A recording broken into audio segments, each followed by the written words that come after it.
Welcome back. आज के इस वीडियो में हम बात करेंगे एग्जैक्ट फंक्शन के बारे में। लास्ट के वीडियो में हमने बात किया था इवैल फंक्शन से हम कैसे किसी भी स्टेटमेंट को इवैल्यूएट कर सकते हैं जो कि हमने यूजर से लिया था। वैसे ही हम पाइथन के एग्जीक्यूटेबल स्टेटमेंट कैसे रन करेंगे आज वो देखेंगे। तो सबसे पहले हम बात करते हैं एग्जैक्ट फंक्शन क्या है। तो उसके लिए हम पाइथन के इंटरेक्टिव शेल में जाके देखते हैं। यहाँ पे मैं लिखता हूँ पाइथन और हम यहाँ पे हेल्प कमांड को यूज करके सबसे पहले किसी भी फंक्शन को एक्सप्लोर करते हैं। तो यहाँ पे उसकी डॉक्यूमेंटेशन ऑन हो चुकी है। अब इसमें क्या बोल रहा है, हमारा एग्जैक्ट फंक्शन भी इवैल फंक्शन की जैसे 3 आर्ग्यूमेंट लेता है। सबसे पहला होता है सोर्स, उसके बाद होता है ग्लोबल और उसके बाद होता है लोकल। तो इन तीनों के बारे में कुछ ही देर में मैं बात करूंगा। सबसे पहले हम बात करते हैं सोर्स आर्ग्यूमेंट के बारे में। सोर्स आर्ग्यूमेंट क्या होता है? सोर्स आर्ग्यूमेंट एक स्ट्रिंग रिप्रेजेंटिंग वन और मोर पाइथन स्टेटमेंट। इसका मतलब क्या हुआ, सोर्स की जगह में हमें स्ट्रिंग में पाइथन का स्टेटमेंट लिखना होता है। या तो हम वो खुद लिख सकते हैं या तो हम उसे यूजर से लिखवा सकते हैं। और एग्जैक्ट फंक्शन क्या करेगा, एग्जैक्ट फंक्शन हमें कंपाइलर ही रिटर्न करेगा। इसका मतलब पाइथन के कंपाइलर के अंदर ही कंपाइलर रहेगा और वो कंपाइलर हमारे यूजर ने जो कोड लिखा है उससे एग्जीक्यूट करेगा। ये यूज कहाँ आती है? ये फंक्शन यूज आता है कई सारे वेबसाइट में, जैसे आप स्टैक ओवरफ्लो देखे होंगे, जैसे आप गिग्स फॉर गिग्स देखे होंगे। ये सारे वेबसाइट आपको अलाउ करते हैं कि आप इसमें कोड लिखिए और आप उसमें कोड लिखने का प्रैक्टिस कर सकते हैं। तो ये सब काम एग्जैक्ट फंक्शन और इवैल फंक्शन के कारण ही पॉसिबल हुआ है। तो सबसे पहले हम एग्जैक्ट फंक्शन में वो देखेंगे जो कि हम इवैल फंक्शन में नहीं कर सकते थे। जैसे हम इवैल फंक्शन यूज करते थे और उसमें हम x इज इक्वल टू 10 इस टाइप के ऑपरेशन परफॉर्म नहीं कर सकते थे। हम assignment operator, arithmetic operator perform नहीं कर सकते थे। अगर मैं इसे सेव करके रन करूं और मैं इसे एग्जिट करता हूं तो ये देखिए हमारे पास इनवैलिड सिंटैक्स आ रहा है, क्योंकि इवैल फंक्शन अरिथमेटिक ऑपरेटर और असाइनमेंट ऑपरेटर वगैरह को सपोर्ट नहीं करता था। तो अगर हमें ये सारे यूज करना है तो हम उसके लिए एग्जैक्ट फंक्शन को यूज करते हैं। एग्जैक्ट फंक्शन में हम स्ट्रिंग में x इज इक्वल टू 10 या ऐसा और कोई अरिथमेटिक ऑपरेटर वगैरह यूज कर सकते हैं। तो मैं ये देखिए हमारे पास कोई एरर नहीं है। अगर मैं अब प्रिंट करवाऊं न्यू लाइन में प्रिंट x तो भी हमारे पास कोई प्रॉब्लम नहीं आएगी। ये देखिए हमारे पास 10 प्रिंट हो चुकी है।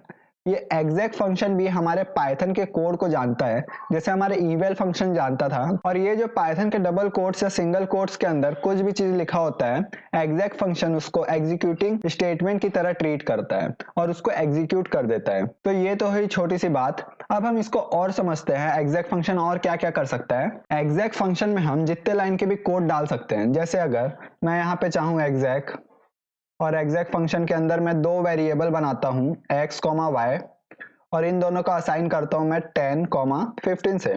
और हम यहाँ न्यू लाइन बता के यहाँ पे प्रिंट करवा सकते हैं और यहाँ पे मैं एफ स्ट्रिंग भी यूज कर सकता हूँ।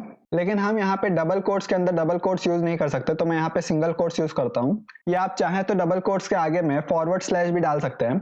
तो मैं यहाँ पे एफ स्ट्रिंग लगा के लिखता हूँ sum of x and y is, और मैं ब्रैकेट में लिखता हूं x प्लस वाई। ओके, तो अब हम इसे सेव करके रन किए तो ये देखिए sum of x plus y is 25। तो ये हमारा आंसर आ रहा है।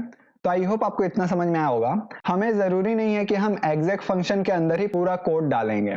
हम चाहें इस कोड को x में वेरिएबल में असाइन कर सकते हैं और ये x वेरिएबल के अंदर ये सारे कोड रहेंगे। अब हम एग्जैक्ट फंक्शन को कॉल कर सकते हैं और उसमें हम x डालेंगे तो भी हमारा सेम टू सेम आंसर आएगा।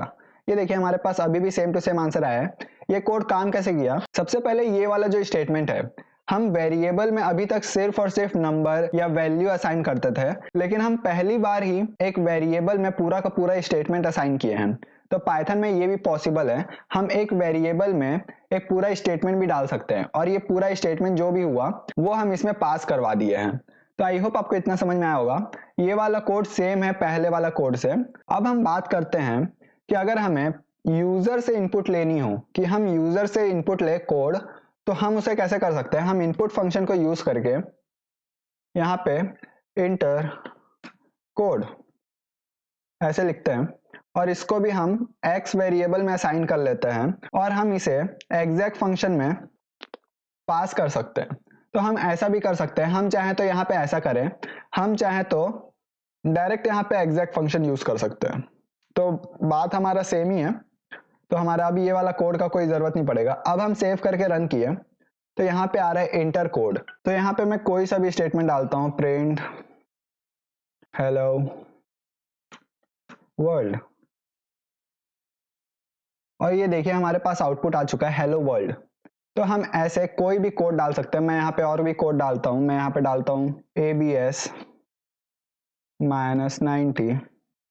ये देखिए हमारे पास अभी आउटपुट क्यों नहीं आया है, क्योंकि हमने इसे प्रिंट नहीं करवाया। अगर हमें प्रिंट करवाना है तो हम यहाँ पे लिखेंगे प्रिंट ABS, और ABS के अंदर हम डालते हैं -90। तो ये देखिए हमारे पास अब आउटपुट आया सही। तो अभी तक हमने क्या बात किया है, हमने बात किया है कि एग्जैक्ट फंक्शन होती क्या है। एग्जैक्ट फंक्शन में हम सबसे इजी वे में कैसे कोई भी कोड डाल सकते हैं, और उसके बाद हमने देखा कि एग्जैक्ट फंक्शन में हम कैसे कैसे और कोड डाल सकते हैं, और हम किसी भी वेरिएबल में भी कोड को असाइन कर सकते हैं और उस वेरिएबल को एग्जैक्ट फंक्शन में डाल सकते हैं। और उसके बाद हमने देखा कि हम एग्जैक्ट फंक्शन में यूजर से कैसे इनपुट करवा सकते हैं, हमने वो भी देखा है। ओके, तो आई होप आपको इतना समझ में आया होगा। अब हम बात करते हैं एग्जैक्ट फंक्शन के और जो दो पैरामीटर हैं वो क्या काम करते हैं। हमने यहाँ पे देखा था एग्जैक्ट फंक्शन दो पैरामीटर और लेता है, ग्लोबल और लोकल। ये दोनों क्या काम आते हैं, अगर मान के चलिए आपको यूजर से कोई कोड लेना है, लेकिन आपको लिमिटेड कोड लेना है, कई सारे फंक्शन आपको डिसेबल रखने हैं और कई सारे फंक्शन आपको इनेबल रखने हैं, आपके ऊपर डिपेंड करता है। आप चाहे तो कोई कोई से फंक्शन को डिसेबल रखें, क्योंकि अगर आप सारे फंक्शन को इनेबल रखेंगे तो आपके सिक्योरिटी में थ्रेट पहुंच सकता है, क्योंकि आपका यूजर चाहे तो आपका पूरा का पूरा फाइल ही डिलीट कर सकता है आपके वही कोड से। तो अगर आप चाहते हैं कि मैं उसके बारे में डिटेल में वीडियो बताऊं कि आपका यूजर कैसे इसको मिसयूज कर सकता है, तो आप नीचे कमेंट सेक्शन में जरूर बताएं। तो अब हम बात करते हैं कि ग्लोबल वेरिएबल और लोकल वेरिएबल में क्या क्या डालते हैं। देखिए, ग्लोबल एक पैरामीटर लेगा, और पैरामीटर किस में लेगा, पैरामीटर डिक्शनरी में लेगा, और लोकल भी एक पैरामीटर लेगा और लोकल भी हम डिक्शनरी में ही पास करेंगे।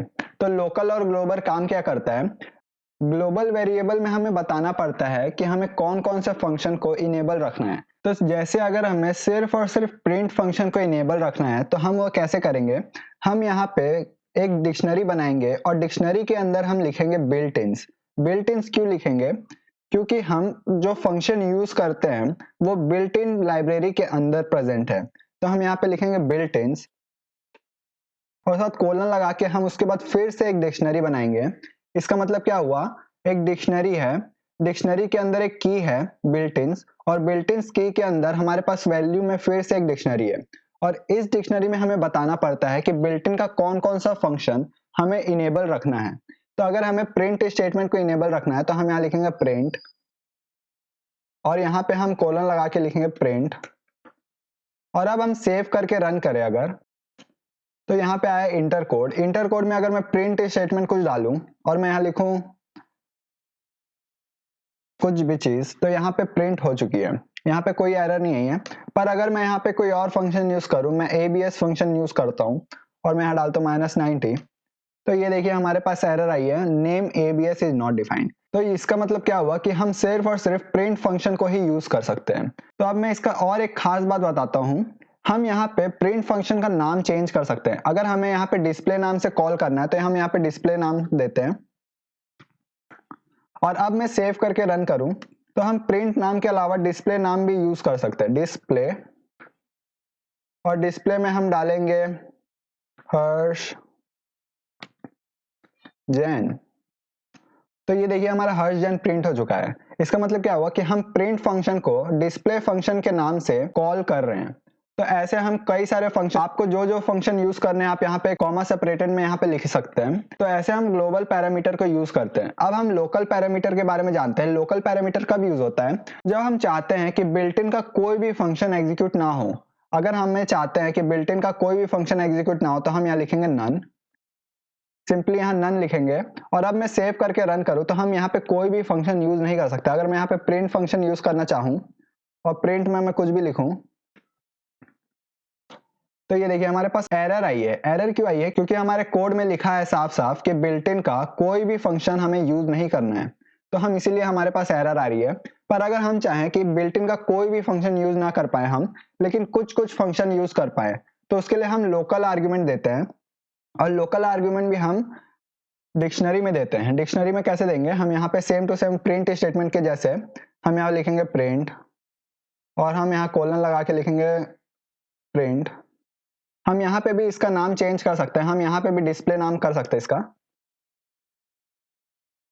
लेकिन यहाँ पे आपको केस सेंसिटिव रहना पड़ेगा। अगर मैं यहाँ पे डी को कैपिटल लिखा हूं तो आप जब कॉल करेंगे तब भी आपको डी कैपिटल में ही लिखना पड़ेगा। अगर मैं आप सेव करके रन करूं तो भी हमारे बात सेम है। हम यहाँ पे डिस्प्ले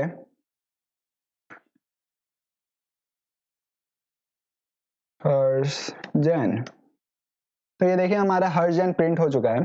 तो आई होप आपको इतना समझ में आया होगा। अब हम बात करते हैं कि एग्जीक्यूट फंक्शन में हम और क्या क्या कर सकते हैं। हम इस फंक्शन में पूरा का पूरा फंक्शन भी बना सकते हैं। हम यहाँ पे जितने लाइन का भी कोड लिख सकते हैं। हम यहाँ पे एग्जीक्यूट फंक्शन को कॉल करते हैं और हम यहाँ पे ट्रिपल कोट्स के बेसिस में अलग अलग लाइन में भी कोड लिख सकते हैं। अगर मुझे यहाँ पे एक फंक्शन बनानी है, मान के चलिए हमारा फंक्शन का नाम होगा, डिफाइन करता हूँ फन, और फन कुछ भी नहीं लेगा, और फन क्या करेगा, फन रिटर्न करेगा हेलो वर्ल्ड।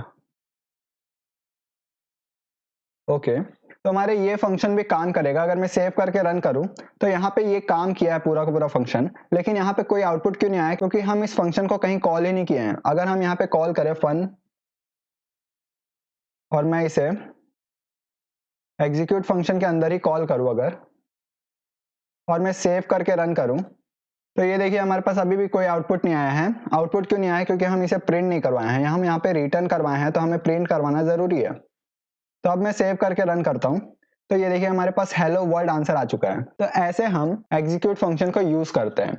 आई होप आपको इतना समझ में आया होगा, और अगर आपको ये वीडियो पसंद आया हो तो प्लीज इस वीडियो को लाइक कीजिए। Thank you for watching this video and please like my video and subscribe to my channel for more quality content.